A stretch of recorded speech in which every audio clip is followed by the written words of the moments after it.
Shalom semuanya. Lukisan Christ Pantocrator, Kristus Pantokrator, itu adalah satu lukisan yang bermakna bahwa Tuhan adalah pencipta alam semesta yang powerful, pencipta alam semesta dan dunia ini yang sangat berkuasa dan penopang segala sesuatu. Nah, kalau kita melihat dari dekat, ada dua ekspresi dari kedua tangan Tuhan Yesus yang terlihat memiliki ekspresi berbeda. Ekspresi kedua tangan Tuhan Yesus ini sangatlah syarat makna. Yuk, simak sama-sama dalam video ini.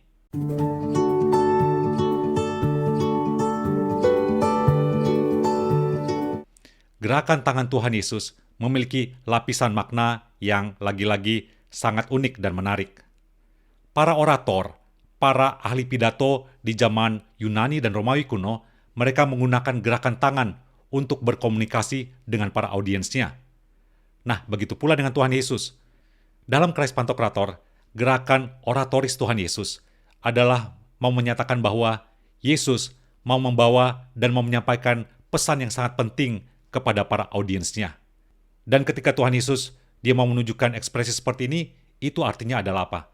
Para audiensnya, para pendengarnya, sekaligus para pengikutnya harus fokus, harus memperhatikan dengan baik-baik, memperhatikan dengan sungguh-sungguh pesan-pesan yang dibawa dan disampaikan oleh Tuhan Yesus Kristus. Nah, dalam seni dan teologi Bizantium, gerakan ini juga menunjukkan berkah atau blessing. Jadi dengan kata lain, Christ Pantokrator itu adalah mau menunjukkan Kristus, dia mau mengucapkan berkat belas kasih ilahi bagi umatnya. Jadi ekspresi seperti ini mau menunjukkan Kristus mau menyatakan anugerah, mau menyatakan kasih karunia kepada para umatnya. Coba perhatikan, para imam-imam gereja ortodoks, mereka menunjukkan juga gerakan yang sama untuk memberkati pada saat berlangsungnya atau berjalannya liturgi atau kebaktian. Lanjut, sekarang ke tangan kiri Tuhan Yesus. Kalau kita lihat, kalau kita amati dengan seksama, Tuhan Yesus itu digambarkan sedang memegang sebuah kitab, kadang-kadang juga berbentuk gulungan. Nah, ini yang menarik. Dengan adanya kitab yang dipegang oleh Tuhan Yesus di tangan kirinya, Kristus Pantokrator juga disebut sebagai Kristus Sang Guru.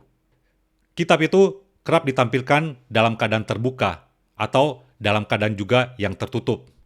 Pada saat kitab itu dilukiskan dalam keadaan terbuka, maka ada sebuah nats, ada sebuah teks di dalam kitab tersebut. Ayat apakah yang tertulis dalam kitab yang terbuka ini, dalam Christ Pantokrator?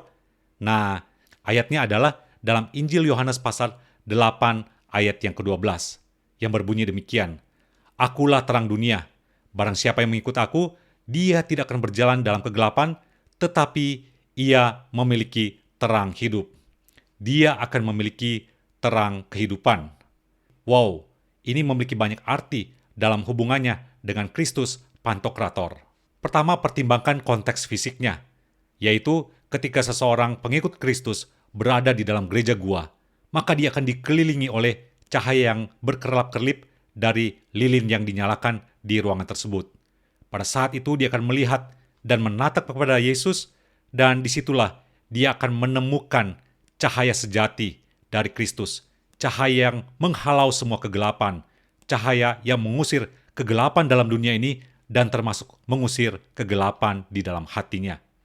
Secara teologis, perkataan Yesus yang mengatakan, Akulah terang dunia, itu menggemakan firman pada waktu Allah berfirman di dalam penciptaan, Jadilah terang, yang diambil dari Kejadian pasal 1.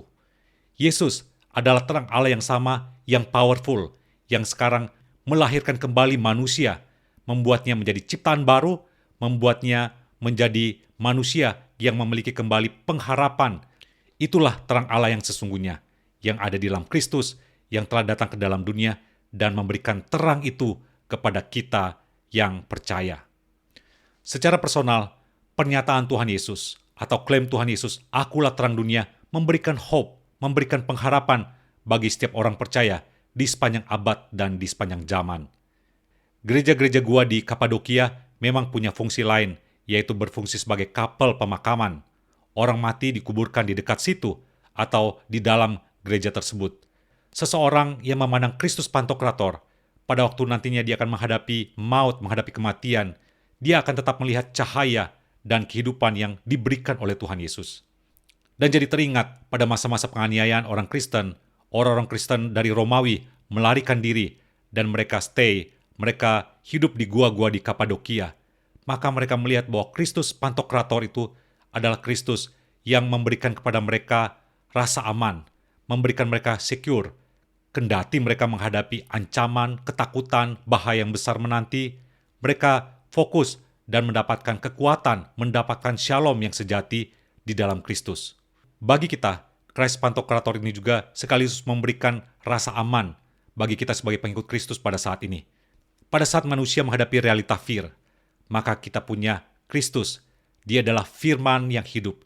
Dia adalah terang kehidupan yang selalu hadir. Karena itu, biarkanlah kehidupan kita selalu diisi oleh Kristus. Dia adalah sumber kehidupan, sumber kekuatan, dan pengharapan bagi setiap orang percaya. Oke, demikian sharing dalam video ini. Kiranya boleh menjadi berkat. Thank you for watching. Salam Inspironi.